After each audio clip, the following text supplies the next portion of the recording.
Making excellent new contacts is always a given at an Inspired event, but there was much more too. London's plush Mayfair Hotel was the setting for University Challenge, a chance to learn how to unlock the hidden potential of accommodation for students and young professionals. With student numbers growing at 15 times the rate of new supply in the capital, Inspired's Chief Investment Officer Tim Watts kicked off by talking about some exciting solutions. I think the solution in Inspired Asset Management is creating large residential funds that are attractive and allow the smaller investor to take a slice of the residential market and benefit from the economies of scale. And Urban Share is now up and running, and investors are already putting their money into this fund. Guest speaker Robert Weaver, head of residential at Invista, shared his views on the potential of student and residential accommodation from the perspective of an institutional investor. The message I want to get across is in twofold. Firstly, the benefits of residential as an asset class on a standalone basis.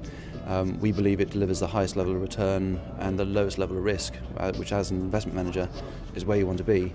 And secondly, if you are sold on that message, how you'd actually set about investing in that as an asset class.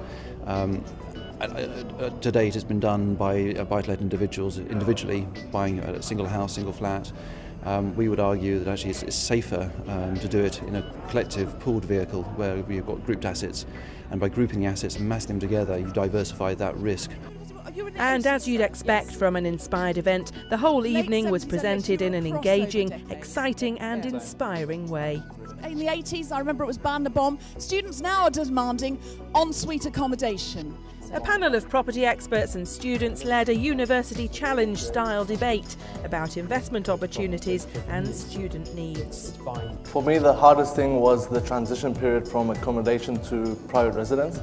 It's kind of this vicious cycle of having a proof of address, trying to find a good broadband deal and then signing these contracts and not knowing whether you'll be in that flat for the next 2 years and signing those contracts. So if I had a flat nearby which had a set rent which included broadband and TV licenses and everything, I think I would probably opt for that now.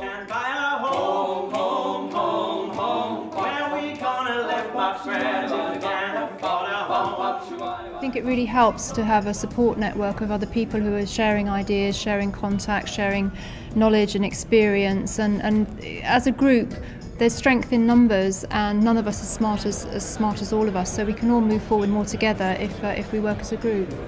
I recently was a student. I'm now in property. The event tonight I thought was very informative. I love the stats bit of it, where the guy was displaying some of the numbers, and because I'm a very numbers person, so it's good to see how it performed against other sectors. I think this is an absolutely perfect opportunity for people like me who invest in property.